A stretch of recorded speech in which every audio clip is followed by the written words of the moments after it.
Danny Flexen here for Seconds Out. Delighted to be joined by my good friend and boxer promoter Ben Shalom. Ben, how you doing? Very well. How are you?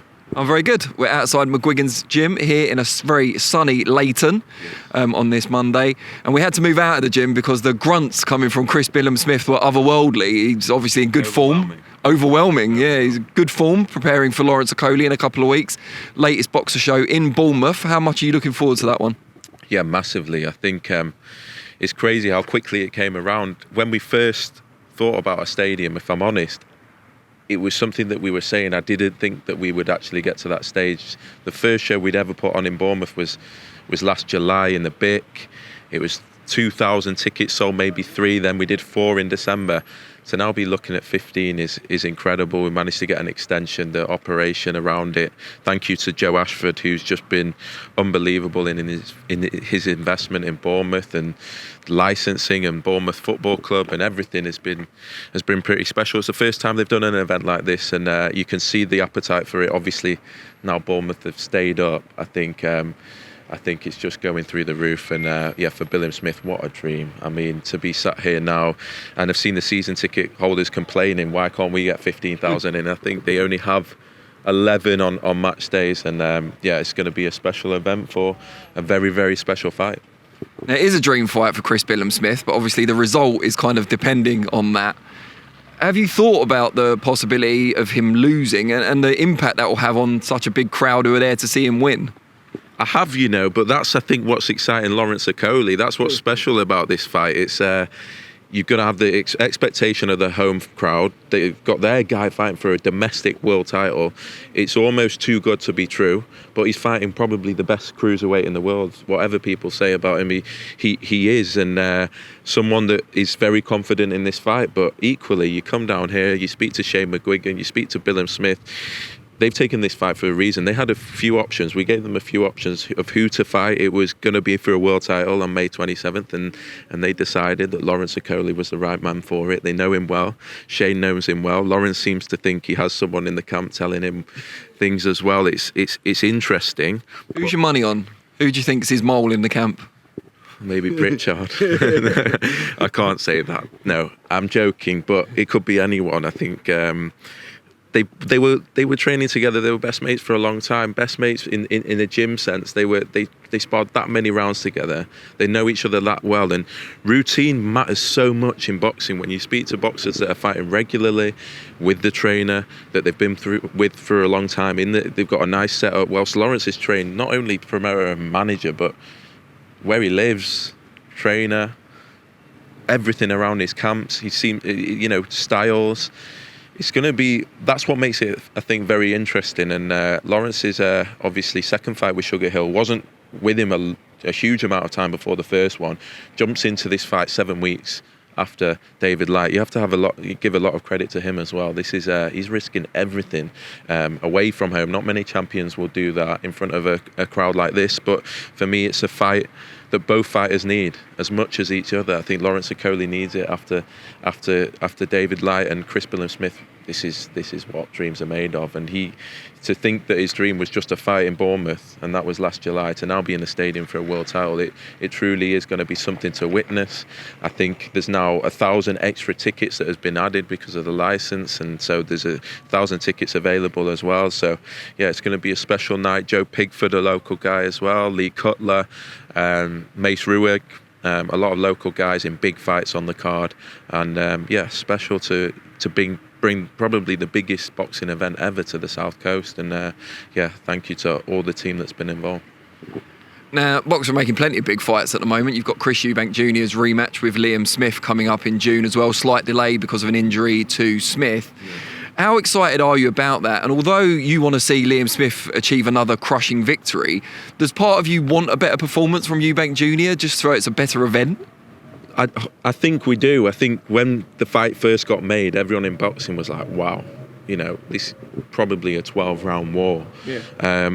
I think if we see a Eubank Jr. that isn't coming off the back of 2 weight cuts and it was a difficult period for him in his life, and he didn't look like the same Eubank Jr. and he talks about things he did in his camp that he wouldn't do again. If we can get that resilient Eubank Jr. that we know, wow, what a fight that we have. I think that we will. I think there's a reason Chris has taken this as well, and I expect a better fight than the first fight. Obviously, I still make Liam Smith favourite. I did the first time, but I think anyone writing off Eubank Jr as well is doing so too early. And he's taken this fight for a reason. I know he's taken it more seriously. I know his demeanour's changed, and that's what makes it exciting, because Eubank Jr is now fighting for his status as a pay-per-view star at the very top, and that makes him pretty dangerous.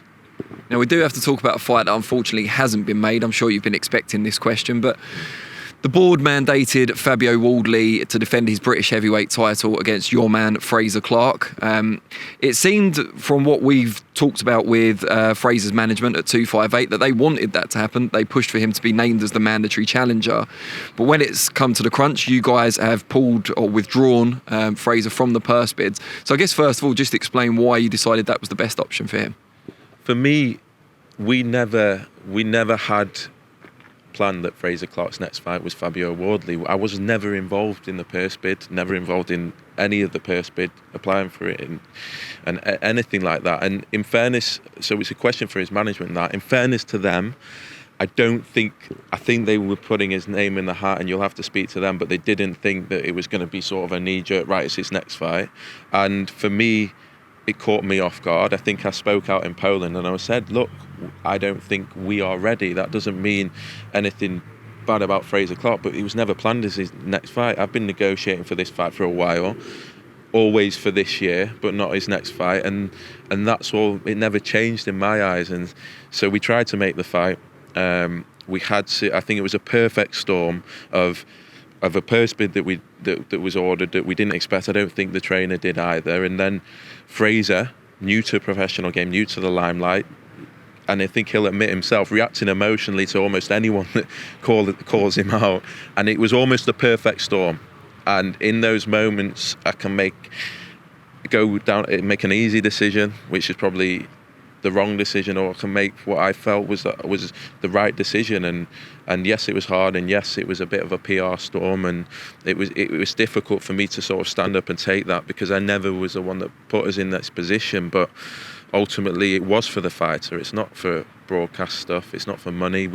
I think we've made it pretty clear that we've worked with anyone. It just isn't right for his next fight, and that was it. And I think a lot's been made of it, and a lot of angles are trying to be made of it, and to say that we're this or we're that or we're trying to do this, honestly, that's the bottom line, and that's been my stance since the start, rightly or wrongly. And it was unfortunate to be put in that position.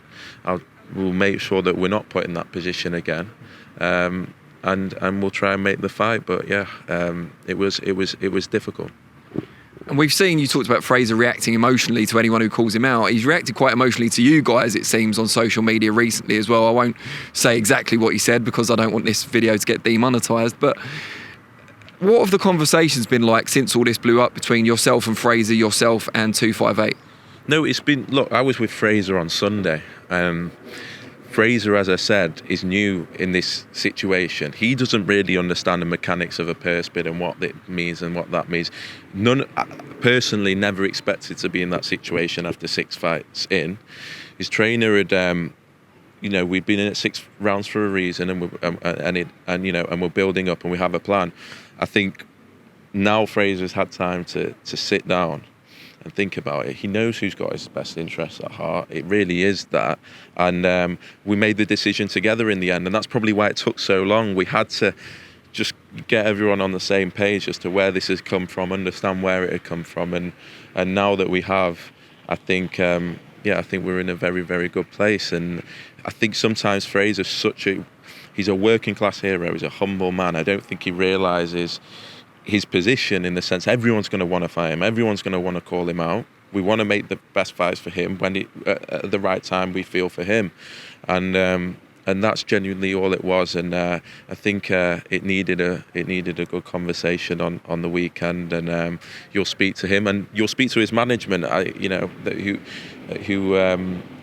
called for the purse bid originally, and but Frazer's in a good spot, and hopefully we can announce his fight this week. So I guess a lesson learned would be yourselves and 258 need to be on the same page going forward earlier, because you said yourself you're going to make sure this doesn't happen again. Yeah, I think so, but it was hard because we were given no warning whatsoever. So it's hard to, in that situation. Exactly. So, as I say, I want to take one for the team I'll always put my fighter first, and whether that means I have to take a huge amount of shit in the meantime, it does. And as I say, it won't happen again. But I assure anyone we are acting in Fraser's best interest. We always will. And he knows that. And as I say, my stance never changed on the matter. It just, as I say, was a perfect storm. And I had to make in the end, it's not my decision. I can't, the management have to make their decision. And just finally on this, when do you feel will be the right time for that fight for Fraser? And do you still think it can happen? Yeah, I think it will happen. I think there's big money on the table for it to happen. He's got a big fight in June, and we'll announce that this week, and then we'll see. I'd like it to happen this year. That was always the plan. We want to win the British title within 10 fights if we can, and that will be an extremely good achievement for him. But yeah, this year is the plan, and let's see what's accepted. Now, just finally, we've come off a weekend where the Misfits boxing scene seems to have taken over the airwaves a little bit once again. I'll try and take the scorn out of my voice because I think we do quite well out of the videos, to be honest, but not my cup of tea, I think it's fair to say, individually. Shane McGuigan was quite scathing about the whole thing earlier as well. We saw KSI win the main event via an elbow that landed. Two super morbidly obese, I believe, men, not that I can talk, but I'm not fighting, scrapping with each other in one of the fights on the card as well. What do you make of it all? I know it's not on Sky, it's not on the same platform as yours, but what do you make of Misfits and this whole influencer movement? To be honest, I don't mind it. I just don't think it's boxing, and I think I've said that all along, and I think Saturday night proved that. It's not boxing.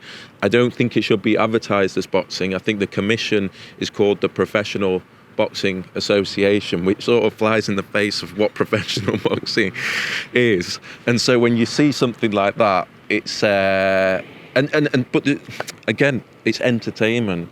But I just don't think it's boxing, and so I know why you'd cover it and numbers and this, but that's all I think should be clearly advertised. And obviously they need to have their own regulation and medical stuff, and it looks like someone could get hurt at some point, but anyone's entitled to do what they want to do. I just don't like it when it gets confused for what the real sport is. There's a lot to learn. Adam Azim and Caroline Dubois and Callum Simpson, Vidal O'Reilly, Frazer Clarke, all could be fighting on the same card in June, and they need to be taking on lessons around how to build themselves. For us, they're 5 future headliners that can go right to the very top, and so you have to take note when they're doing those sort of numbers. I just think it needs to be clearly not compared to professional boxing, because that's when it gets dangerous. That's when it gets difficult for fans and for broadcasters, but more importantly, it becomes dangerous, and that's my only take on it. And just finally, and on a much more positive note, you guys had a hand in making history as Lauren Price became the first ever British female boxing champion.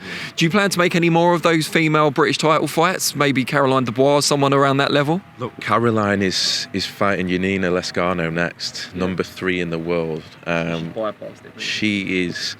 Look, whether she bypassed it or not, it's whether the depth's there in the division. The Lauren Price situation presented itself as a perfect opportunity. I think Lauren showed she's levels above that level as well. Incredible. But yeah, Caroline Dubois, her next fight is astonishing for how old she is, where she's at, and we've got a multi-weight world champion on our hands, and sometimes that means fighters are going to have to bypass that British stage, especially when you've got talents like that. And so let's see it. As I say, I think it depends on the depth. It was a momentous sort of occasion for the sport, 100%, but yeah, it depends on where a fighter's at. I think Caroline's more interested in Michaela Mayer and those sort of fights right now, which is unbelievable to see. She's in here raring to go, and we'll see. But yeah, plenty more British titles to come. It just depends on the weight division. Brilliant. Ben, really appreciate your time.